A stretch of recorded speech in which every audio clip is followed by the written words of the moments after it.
Okay. Okay, so I welcome you to our Cocktails, Conversation, and Community program for this month. We're very pleased to have you. And for those of you attending, I should tell you that we are particularly fortunate today because not only is Nicole joining us, but as an unadvertised but special treat, we also have Catherine DiGiovanni, Nicole's partner, is here with us as well. So she will be helping with the presentation today and an extra pair of ears to answer questions. So we really appreciate that. Nicole has been in DC since 1995, after she graduated from the University of Wisconsin. She worked in politics and communications for a while before deciding to start her own organizing company. And the company is very appropriately called Neatnik. I love that. The company has helped hundreds of people in the DC area organize their homes. And in 2012, Nicole started as the organizing columnist for the Washington Post. Nicole writes a monthly column. I don't know if you've read it, but I know I have. And it's always got some great tips and hints to help stay organized in your home. Nicole's also been featured in Style and online with Real Simple, Martha Stewart, Wirecutter, Refinery, and others. And Nicole lives in Chevy Chase with her husband and two daughters. Briefly, Catherine DiGiovanni has helped clients to organize their lives as well.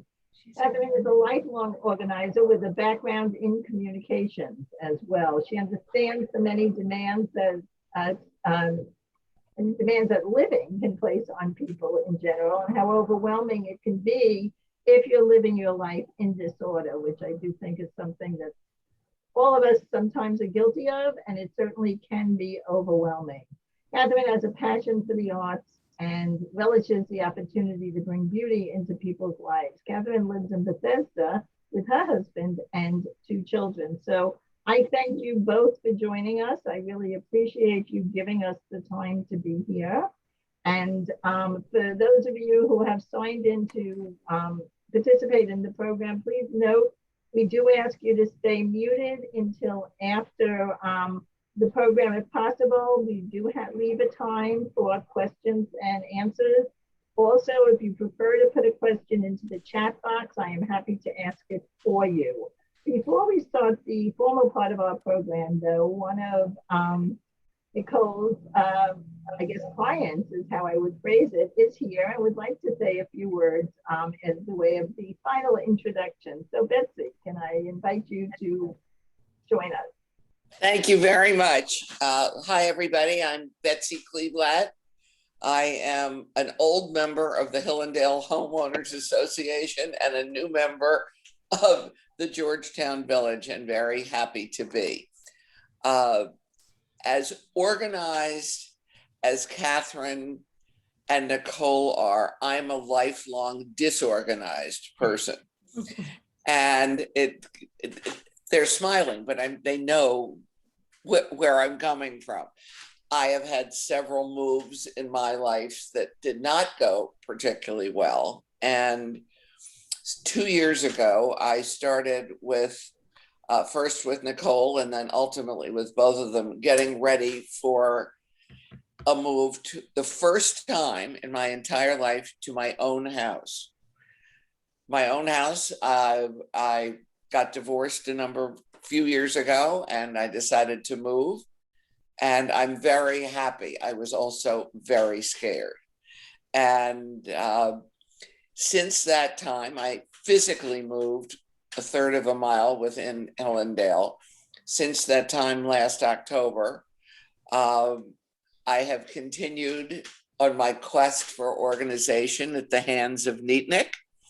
And they will probably be tidying up this house after I go to Gawler's. Which is going to be a long time from now.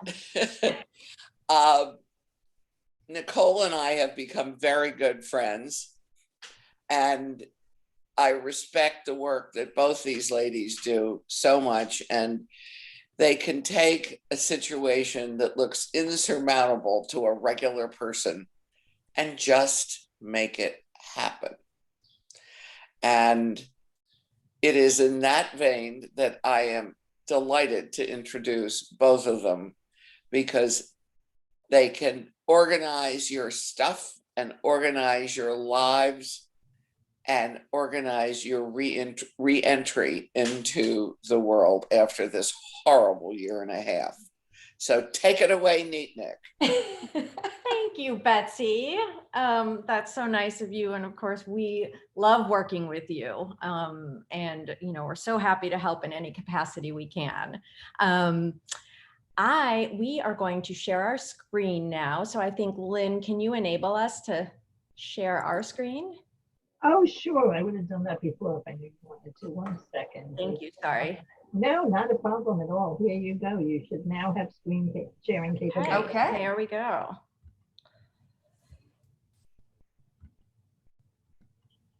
Here.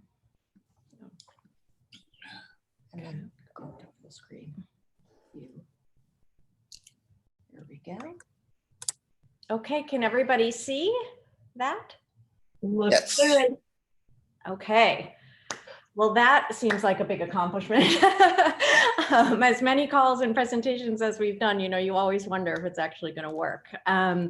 So thank you all for being here. I know it's a delightful day outside, so we appreciate you taking a little bit of your time to come and join us. And I'm thrilled to have Catherine here. I'll probably do the bulk of the talking, but Catherine actually, she and I kind of on this column discussed a lot of the content of the column before I wrote it. And we'll get to it in a minute. But so it's great to have her here. She might chime in.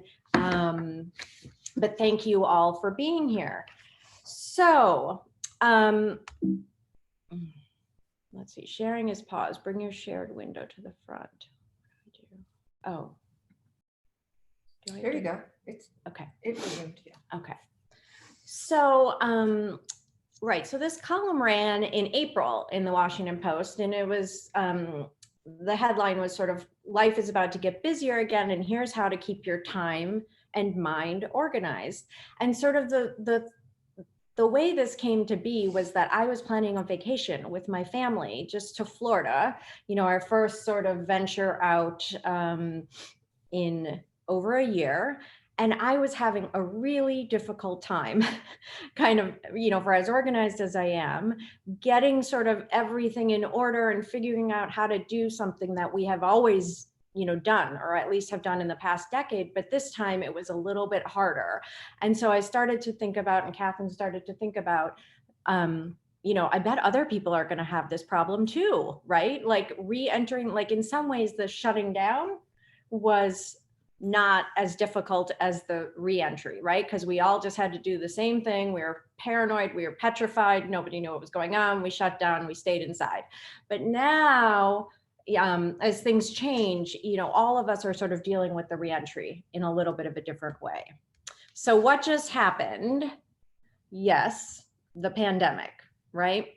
But what really happened to us all, both our brains and our bodies during the last 15 months.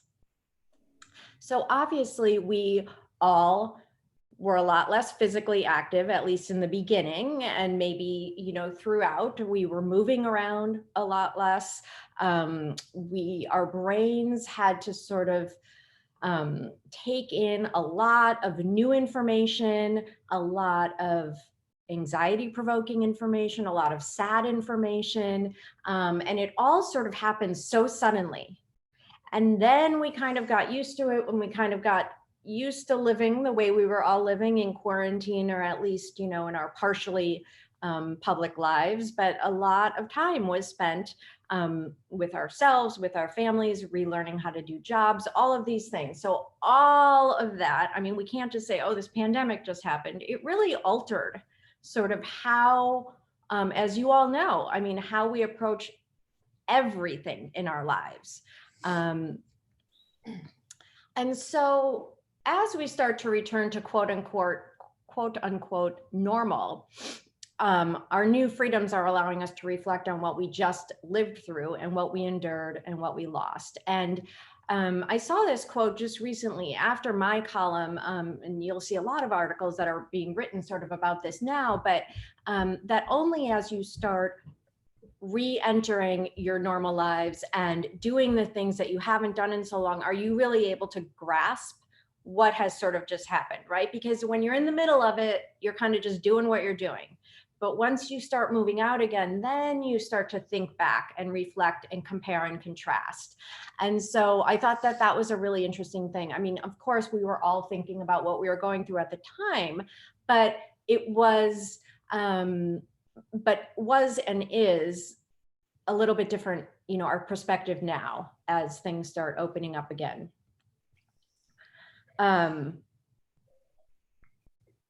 So in other words, right, it's only now that we're really starting to process things, and we have to give ourselves a chance to really process it, right? So as much as we want to snap our fingers and just go back to the way everything was in 2020, you know, it's just not really possible to do that. And we have to recognize that. And it's really one of the most important steps that we can take in moving forward, is just sort of acknowledging what we've just all been through. So some people, you know, are jumping right back in. They're fine, you know, they're ready to go. They may be mentally prepared. They're jumping right back in, heading to the, you know, whatever, the gym and the events that they once enjoyed, and seeing friends and family and everything, you know, might be fine with them. But for some other people, and I think both Catherine and I are finding this, it kind of is not as easy as you would have thought it would be. And it's hard to sort of put your finger on exactly why all the time, but what we really just want people to do is just acknowledge that, right? I mean, different people have different comfort levels, different people have different energy levels. And so we really just want people to think about, you know, and acknowledge that things are different. Yeah. And that's the first step. And I would just add that, you know, it's going to be a transition. And for some people, transitions are easier than others. So transitioning into the pandemic was changing all of our routines and, you know, kind of switching gears down to a much simpler life. And now many of us will be transitioning back into a busier life. And I certainly have found that even just dinners out with friends, they are more taxing than they used to be. It's just kind of getting back into a routine of just being more active. Right. And so the way we started thinking about it was like, just like any organizing project that you would take on, right? You would kind of map out and think about a little bit like how you're going to approach this and how you're going to think about, you know, your next steps, right? Whether you're downsizing, whether you want to reorganize your closet, you don't just sort of like tear everything apart without making a plan. And so we wanted to sort of give people, or have people start thinking about just how to make a plan. One last point before we get to the sort of more positive aspects of all of this is that, you know, I'm sure all of you know, women in particular have shouldered a lot of the mental load through the pandemic, and this exhibits itself in many ways. You know, they're often the people to be reaching out to friends, to be reaching out to family members, to be making sure children are okay, to be making sure grandchildren are okay. Men, of course, were overwhelmed too, and everybody experienced, you know, this in some way that was difficult. But, you know, women did really shoulder a lot of the burden.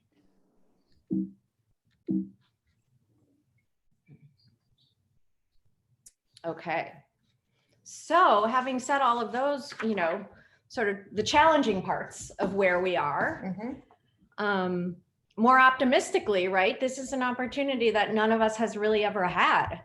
And so it is, you know, sort of obviously hopefully a once in a lifetime event. And we should take advantage of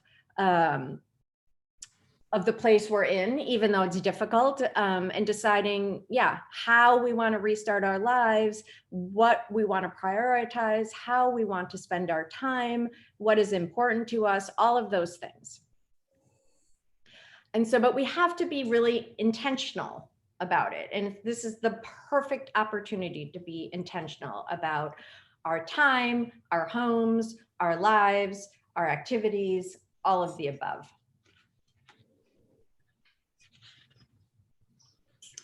So one thing that we recommend quite a lot when we start working with clients in whatever the task may be is, sometimes people just say to us, just tell me what to do and I'll just do it. And of course, we can't really tell them exactly what to do because we need to know what their goals are and what they want to achieve. And so planning and prioritizing is sort of the first step, and to make a list of the things that you want to continue doing. And of course, the things that you no longer want to do, things you haven't missed. So, a lot of us started or continue taking daily walks. Maybe people cooked and baked more. Maybe people had time to journal or paint, gardening, reading, any of the above. And maybe we want to still find time to do those things, recognizing how important they've been to our mental health during the pandemic. And so we urge people to sort of write those things down and think about how long, those activities take, and so that you'll be able to include them in your schedule in a meaningful way. So what don't you miss? I'd love to, I know you're all muted, we can talk at the end, but, and what would you like to opt out of? These were just some examples of things that we've heard people saying from time to time. They don't want to go to some big galas. Now, Nicole, I'm sorry, I don't mean to interrupt you. I'm not sure if you saw my note, but we're only seeing your cover slide. I'm not sure if you're showing other slides. It sounds like this whole time? Yes, it sounds like you're referring to other slides, but all we're seeing is your cover slide. Oh, that's terrible. I wonder why that's happening. Sharing is paused. Resume share. What is this up here? There's the chat. Okay. Let's stop and then let's try again. Okay. All right. Now we're just gonna try the screen share again. Okay, that's fine. It sounded like you were referring to. Yes, we are. I wondered about that. Oh, can you see now? Yes, we see Yes. schedules and system. Well, we can always, show you the fancy slides that we've missed at the end if you want. Go back to, can you go back? I don't know. It won't let us. Okay, well, we can also send this to people if they would like that, but we'll keep. I'm happy to post your PowerPoint along with the link to the video, if that would be helpful. I mean, the good news is I've read a lot of it, but I'm sorry that you didn't have the text in front of you. So yeah, that's why I sent you a note, and then it occurred to me you hadn't seen it. Yeah.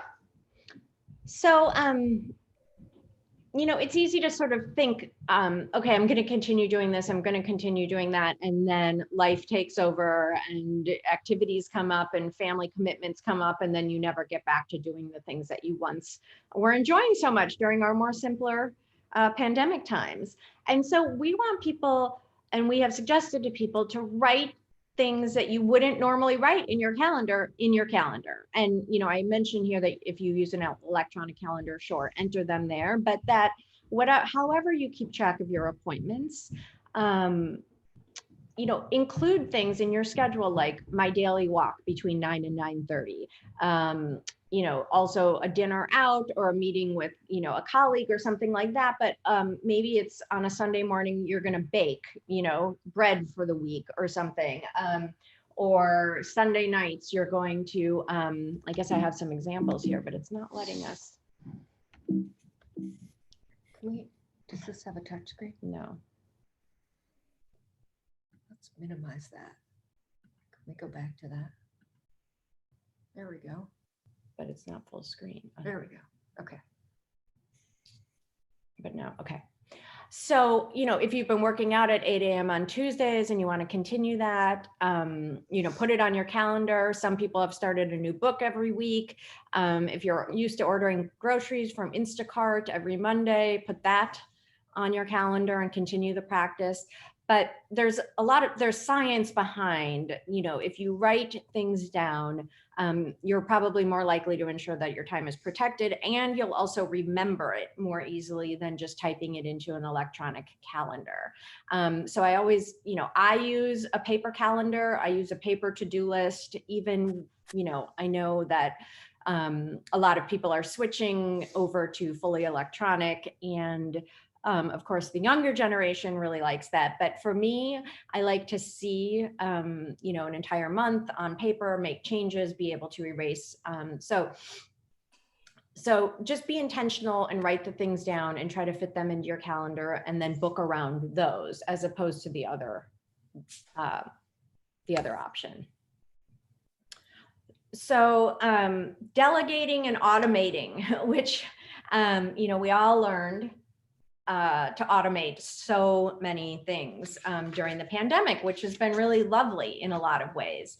And so don't be scared, or don't think that you can't continue doing those things that made our lives sort of tolerable and easy during the pandemic.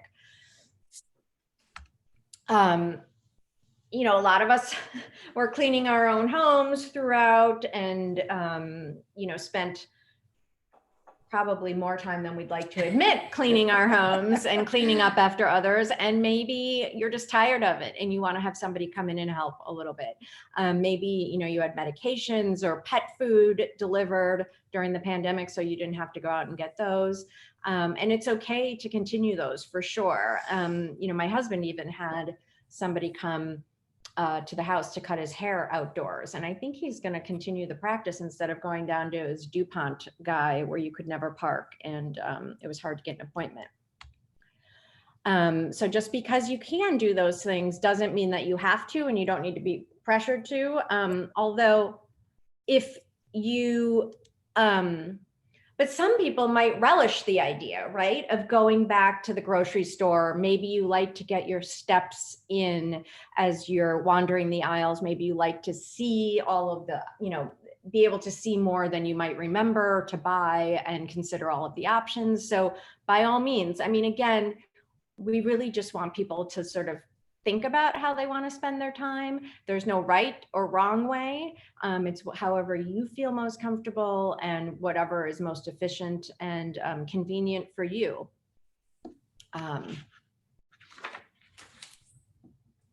Let's see. We just wanted to add also that, making a conscious decision is really the most important thing. So we don't kind of feel like pulled in by the wave of like getting back, to normal and getting back to all of the things the way we used to do it. So just really thinking about conscious choices. And a lot of us during the pandemic really put an emphasis on supporting local businesses. And that might be something that you want to continue to do. And that might mean that you're going someplace in person more often, or you're shopping somewhere in person in an attempt to help bolster some of these businesses after the pandemic. So this is like a big one that is, difficult for people to do and difficult for me to do for sure, and for Catherine to do. But it's hard. And I found this when I was planning my trip, was that it was really hard for me to focus on all of the things that needed to be done for a bigger task like that. So, everybody's sort of been busy dealing with their daily lives for the last 15 months and just sort of like day by day getting through their schedules. And there was nothing on our schedule. So it was like very sort of simplified. And now when you have to put a lot of pieces into a puzzle and figure out how to manage it all at once, it's a little bit difficult to regain your focus. I think it'll come back to us, but you have to give yourself a little bit of time. And it's also really tiring. A lot of us were sleeping in, going to bed early. We weren't very active. And so now as we resume all of our activities, the days seem very tiring, I think, to even, to people young and old. And just sort of the mental load that goes in with some of the physical activity can wear you out. So give yourself some extra time to get places, to get dressed, to make decisions, to kind of calm yourself. You really just want to sort of plan ahead and think about, what you really need to get somewhere on time and to be doing what you want. And then, a lot of us, I recently went to an event and I hadn't, seen these people in a long time, and I wasn't sure what to wear, and I didn't know what people were going to talk about. And I was kind of reluctant to go because of those reasons, and anticipating sort of all of these things feel really new, even though we've done them a million times. All of a sudden, since we haven't done them in more than a year, they feel new. And that, of course, once I was there, 5 minutes in, I was thrilled to be there and happy and relaxed, and everything went fine. But I think it's important to sort of challenge ourselves at the same time as we want to give ourselves a break. We also want to challenge ourselves to maybe do things that feel a little bit uncomfortable, and that, you might find it easier to just decline an invitation, and that's okay to do too.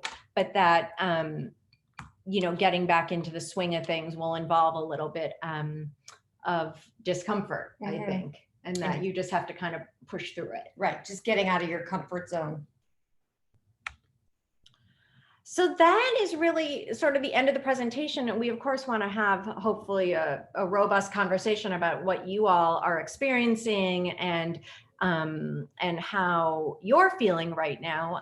And then also we want to offer that we're happy to talk about any organizing topic. At the same time, if you have a question about how to organize your socks or your spices, feel free to pop that in too. But we have our website, neatnikdc.com, where we have my recent articles and some posts from during the pandemic, and blogs and tips and things. And then we're also on Facebook and Instagram if you want to look us up there. But just a quick note also that if anybody has any specific questions about this presentation or anything else organization related, you can find our contact information on the website.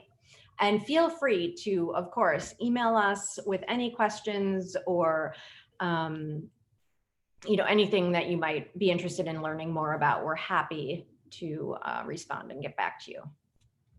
Well, thank you. Thank you very much. I'm going to ask you to stop sharing your screen so everybody can see you. And I just want to point out, by the way, that you mentioned, picking up prescriptions and people could have them delivered. Don't forget for our members that the village can also do this for you. So please remember, if it's, grocery shopping or picking up prescriptions, you don't need to go back out there. We're here and we have volunteers that are happy to help you with that type of thing. And that goes for pandemic times and non-pandemic times. So always, know the village is here for you. That's great. I will now open it up to see if anybody has any questions about organizing spices or anything else in terms of the presentation and getting back to life post-pandemic. So if you have a question, please indicate either by unmuting, raising your hand. Looks like Carol, you have a question? I do. Thank you, Lynn, and thank you to the team at Neatnik for joining us, and to Betsy Kleeblatt for introducing and asking the team to join us. I had a question. There's so much focus now on working from home, people previously working from home, what we're going to do moving forward. I mean, as you worked with clients, did you help them get organized to work from home? And what do you see as the challenges or the opportunities of kind of a hybrid working model or going back to the office, and kind of how we all move forward? Do you want to? We definitely helped a lot of people set up home offices, and it was a good opportunity for people to think about, especially as we come out of the pandemic, for them to think about how they might rethink their commute and how much time they're spending in the office. And we've actually heard from a lot of employers that are kind of rethinking that now too. So, we definitely have helped people set up their home offices in large and small places. And it's something that a lot of people are kind of thinking through how they're going to be approaching that. Yeah, I mean, I think so at the beginning, right, people just threw together like a little space for them to sort of function, right? And then as time wore on, they were like, okay, I need to get my, act together a little bit. And now, right, I mean, I think a lot of people are going to continue working from home, at least part-time. I've heard of very few people going back full-time at this juncture. So, and we actually just did a presentation for an online education company about creating an office in a small space. And some of our takeaways sort of from that were that even if you're not going to be at home all of the time, you're going to be at home some of the time. And that creating a specific space, no matter where it is really, really important. And it doesn't have to be, you don't have to have a closed office space. You don't need to have anything fancy, but that you have a place that every day you're going to be working in. And now that could be at your kitchen island. It could be in your basement. It could be, I mean, some people have been working in their bathrooms. Some people have been working in office, like cloffices. I don't know if you all saw, Yura Conscious from the Washington Post wrote an article about the cloffice, which is an office outfitted in a closet. Which is fascinating. So people have really adapted well. And we have recommended that you designate a space, have everything that you need in reach, but not a lot of extra stuff around you, to sort of clear and tidy up your space at the end of each day, as if you were heading to the office or as if you were leaving the office, so that you can kind of close that area down. And I'm trying to think, what else did we talk about? I mean, one thing that I think people are thinking about now, as this is becoming more permanent, is like, maybe it is time to invest in a comfortable office chair. Maybe it is time to have, the correct lighting that I need to make my space work well for me. Maybe it is that I'm finally ready to give up a guest room that, only gets used 3 times a year, and create this office, and maybe make do if a guest is going to come, or find another solution. So I think it's, again, being really intentional, and really thinking about what you need. And a lot of people also, I should add, are like, I cannot stare at this tiny screen anymore. I'm going to invest in a bigger monitor, and I'm going, so again, you don't need to have this, highly decorated office space, but that you want to be comfortable there, and having a few family photos or whatever the case may be, and everything at your reach, is important for your mental health. I think it goes back to what Nicole was saying in the presentation, is a conscious reentry. So some people have found that not having to commute 10 hours a week has given them more time to exercise, or more time to read, or do other things that they like. And if they can, like, I know my husband works for kind of a small federal agency. I don't think anybody's going to go back 5 days a week there anymore. I think my husband will go back 2 to 3 days a week, and he's very happy about that. It's 6 hours a week he gets back to do things that he wants to do. So I just think it kind of goes back to everything Nicole was saying about really thinking through your priorities for your life, emerging from the pandemic. Right. Just one observation. I don't go downtown often. I go every once in a while, and the city has relined streets and blocked off even more space for bicycles.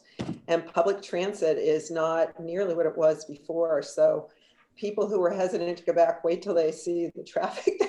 It's going to be bad. And I would, and also on that note, right, there's a lot of areas along streets that have now been taken over by restaurants and things like that. Yes. And those don't seem to be going away. I mean, maybe they will, I guess, in the winter when nobody wants to dine outside anymore. And then finally they'll dismantle those. But there's a lot less parking because there's a lot of restaurants that have taken over parts of the street. So that makes it a little bit challenging too. And I just think, yeah, I mean, I have not been downtown on a business day in the last month, really. You know, so it is interesting to, it would be interesting to see what the landscape looks like and how busy things look down there.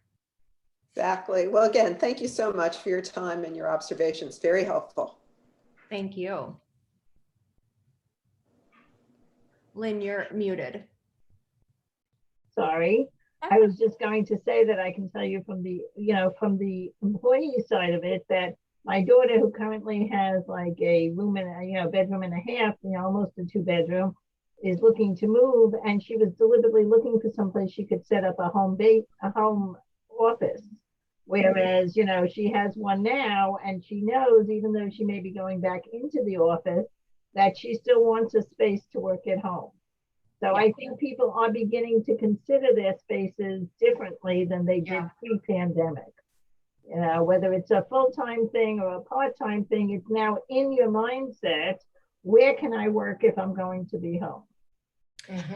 And there's one thing that I failed to mention when we were discussing the home office. I mean, there's a lot of great little organizing carts, for people who don't have large homes and now want to also have people over, right? And are working in their spaces and, are sort of tight for space. There's a lot of great, file carts, like crafty carts and things like this, where you can keep all of your office supplies and everything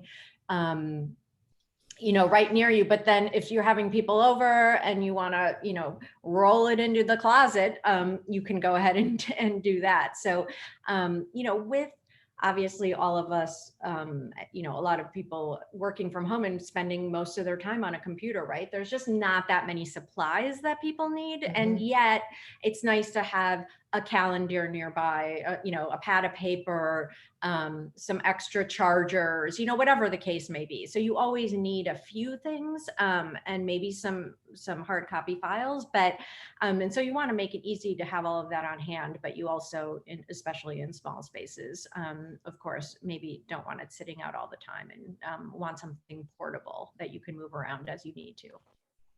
Great idea, great suggestion, thank you. Are there any other questions now that we have this opportunity? I know you mentioned organizing. Betsy, you have a question. Yes, Nicole and Catherine, I think I just came up with an idea for you from something you just said. If you were to take a guest room and convert it into an office, wouldn't a nifty piece of furniture be a bed that converts to a desk? So you could have a fold-out bed that could keep it as a guest room, but it would have some sort of hard surface that would flip up. Yeah. That's interesting. I haven't seen it, but when I did this previous I'm suggesting you invent it, my dear. Invent it. Okay. Okay. Well, you invented it, so we'll have to give you a cut of that when we. Yeah, we'll get right on that. Put that into production. But one of the I have to tell you, there is a Murphy bed that does have like a built-in desk, and then you can open it up, and it's a Murphy bed. My parents used to have one in Florida. Oh, I had a Murphy bed in my old house. I have definitely seen Murphy beds that have a couch. And I've definitely seen desks that kind of flip down from the wall. You can kind of flip down, which I think is a great idea for these small houses. But yeah, it's a great idea, Betsy. And one thing we pointed out in this previous presentation, when you're, making an office space in a small space, like a guest bedroom, and you already have a heavy bed and a dresser and some heavy pieces of furniture in there, they have, and you might not want to or have room for another chair, like an office chair and a desktop. So they have these table desktops that can just roll like under your bed, and they also have, it's almost like, they make them for, sitting at a couch also, but it's sort of, then that just pulls up Yeah. your bed becomes your chair. You don't have to add another chair. You have a comfortable sitting space and a desktop that is easy to move around as needed. Right. Especially with an aging population. Exactly. Right. But at the same time, there's a lot to be said for keeping your work out of your bedroom, so that when there's a real delineation, because work can be stressful. It can keep you thinking. And when you want to wind down for the night and go, to sleep, to have been doing your work in there and to have your work supplies in there, some people have struggled with that. So it's just another thing to think about. Yep. Excellent, thank you. I think we had some other questions as well. Susan, did you have a question? I see you're unmuted. Well, just an observation. I'm sort of at a different place in the spectrum. I'm retired and have been for some years. And I thought this was more kind of going to be about downsizing or organizing. Anyway, my observation is that for the first time in a long time during the pandemic, I started using an appointment booker planner, and I actually joined a planners group.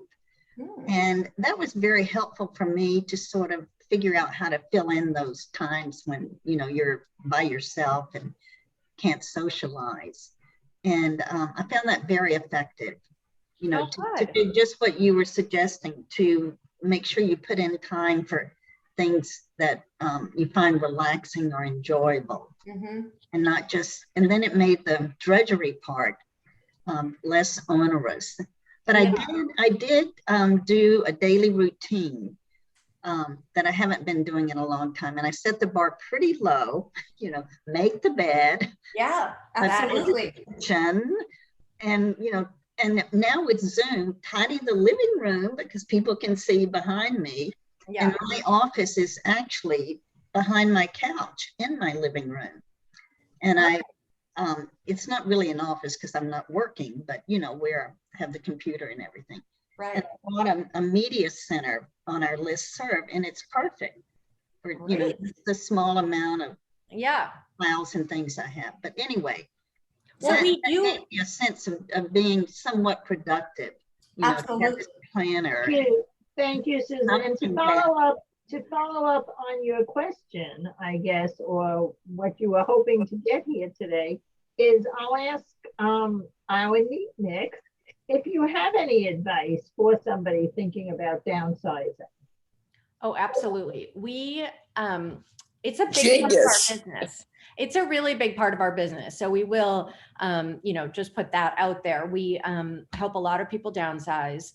I guess one of the first things we always tell people is to start earlier than you think you need to start in looking through your things, because there's way more in everybody's house than they realize. We actually just helped a gentleman moving out of an apartment, his family, and he, sort of downsized out of this condo that he was in. And the daughter and son were like, we cannot believe all of the stuff that was in this tiny, it wasn't tiny, this 2-bedroom condo, right? Because they had already just downsized him from a house to a condo. And then, it looks pretty tidy and everything's pretty organized and he's not bringing a lot of stuff in and out. And they just didn't realize how much stuff there was. So I think starting early is an important thing.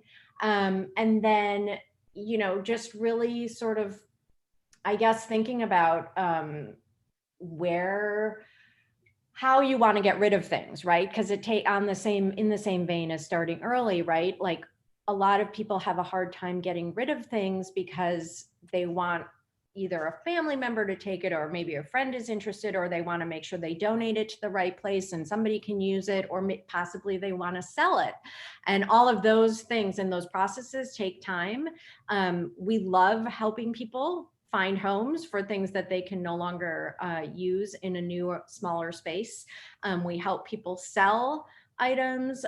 We work with other companies who help people sell items. We have a junk guy who can come and take away junk. We have people who can take donations, all of those things. So it's really, I think, just methodical planning and thinking through the process. Yeah. And, you know, also, you know, in terms of giving yourself plenty of time, depending on the person, it can be a very emotionally taxing process to go through these categories, and especially sentimental things. You have so many memories.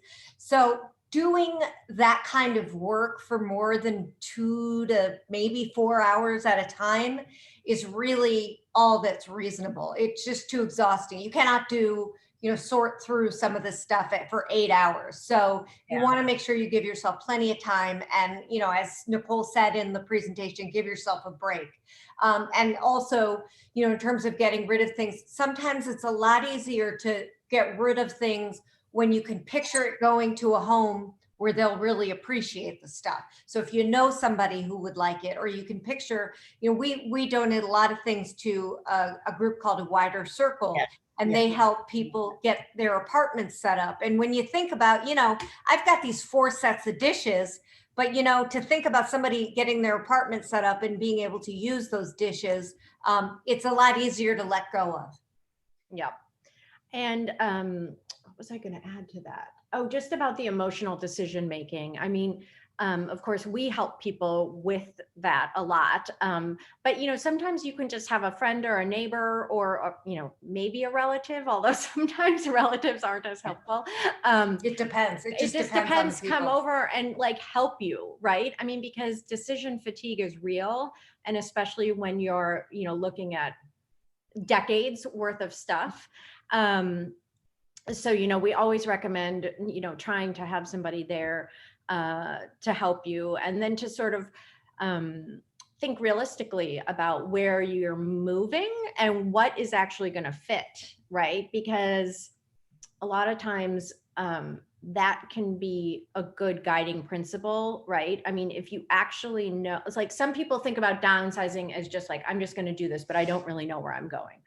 If you do know where you're going, it's really a good thing to think about, like, you have the dimensions, you know what you can take, and then sometimes it's sort of like a not a deadline, but you know, a realistic account. You know, then you have to make decisions. And I would also, since I just mentioned deadlines, is that you know, sometimes people aren't going to go through that process of downsizing until they've decided to move and have a date and know where they're going, which is totally fine. You know, sometimes it just, you don't want to start the process until you have made some, you know, bigger decisions. But once you sort of have a deadline and things, it makes it a little bit more sort of, I don't know. You can just get yourself a schedule, get that planner out. I didn't know that there were planning I know, I groups. wanted to go back to that. I wanted to hear about the planner group.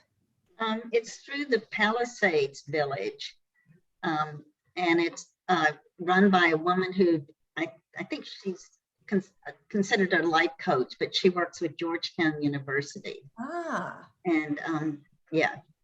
Does she use a specific type of planner? Like what is the group? The Panda Planner. The what? A Panda Planner. I don't have that one, but you know, there's certain categories you fill in every day, the 3 most important things you have to do, any appointments.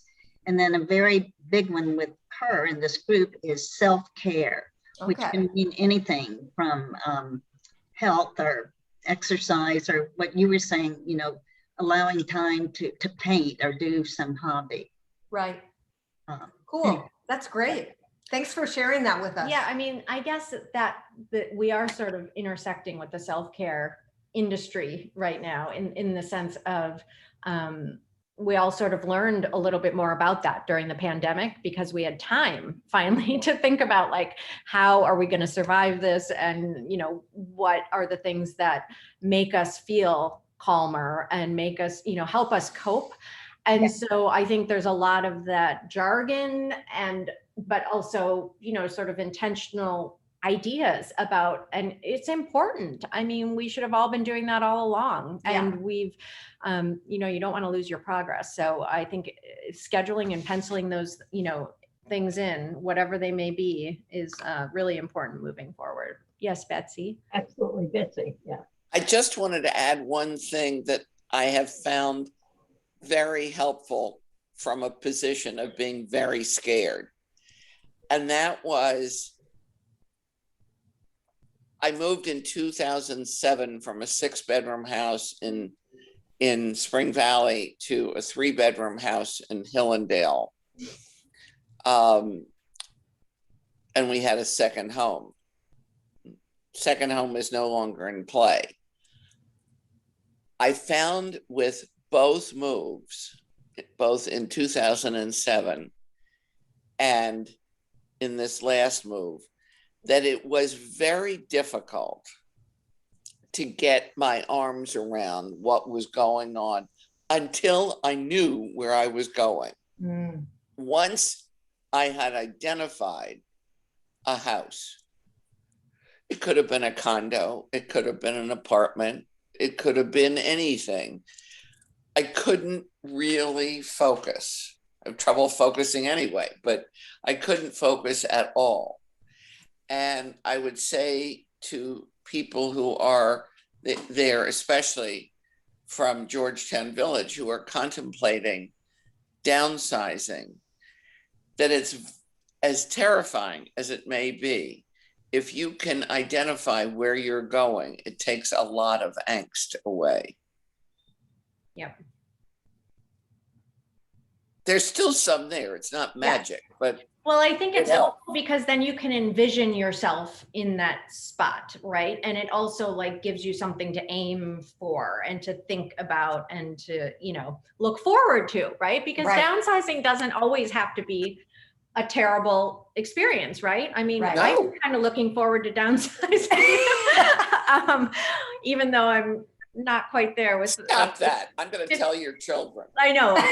I'm making plans. They're only 15 We're and out here. 13. Her daughter's just finishing her freshman year in high school. We're already planning what to do with her room in a few years. Well, I think that's good advice, Betsy, and I think you're right. I think when you know where you're going, I would also say that I think it's also helpful, you know, on a rainy day or, you know, now that we're post-pandemic and we're going out, but on a day that you're stuck in, to take the time to look around and say, what can I organize? Because it'll make it easier for when you are moving, and it kind of frees up your space. It gives you a nice airy feeling.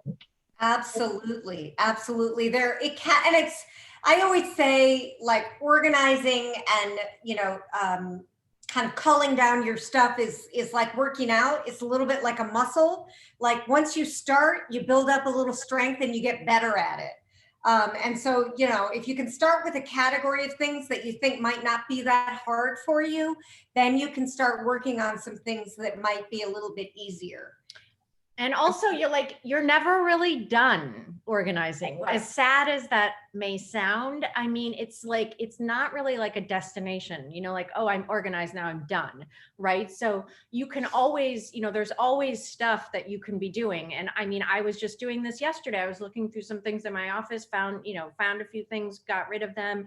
And so we like to tell people like to think about it, right? Like, you know, like you're exercising, you know, it's like a choice, and that's how you want to live. But one thing that you can also do if there's a rainy day or you're stuck inside for whatever reason is, you know, just take pictures of some of your possessions, right?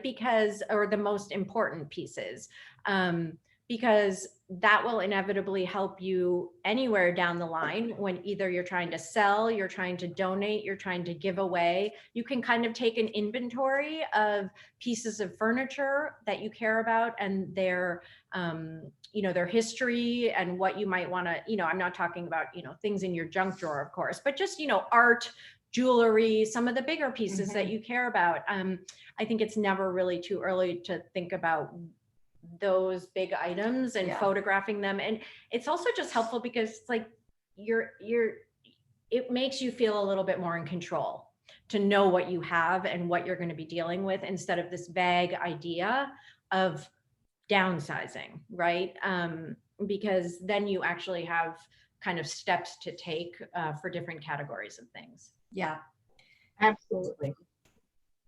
Are there any more questions? We're kind of nearing our hour mark, and I know nobody wants to be staring at a computer for more than an hour, particularly on a beautiful day. So you can all pour you a second drink and go sit outside. So thank you both so very much for joining us. I really think this was helpful, and we have recorded this. It will be available on our YouTube channel, and we will be sharing it with our members who couldn't make it this evening. So again, I thank you. I thank you for your time. I thank you for your information. I think, again, it was really helpful to us, and we look forward to seeing everybody in person and at our next CCC program. So our next cocktail conversation and community program is going to be on July 15th, when Dr. Virginia Trainer will be joining us from the National Museum of the Women in the Arts, and she will discuss celebrating women artists. So you're both welcome to join us. We might have to chime in for that one. That sounds good. Sounds interesting. All our programs are great. We thank Carol and Emily for arranging them because they've gotten us a series of fabulous speakers. And Betsy, thank you for your help tonight. Thank you. My pleasure. Thanks, everyone. Thank you, Great everybody. to meet you. Nice meeting you. Bye-bye. Nice meeting you all. Bye-bye. Bye.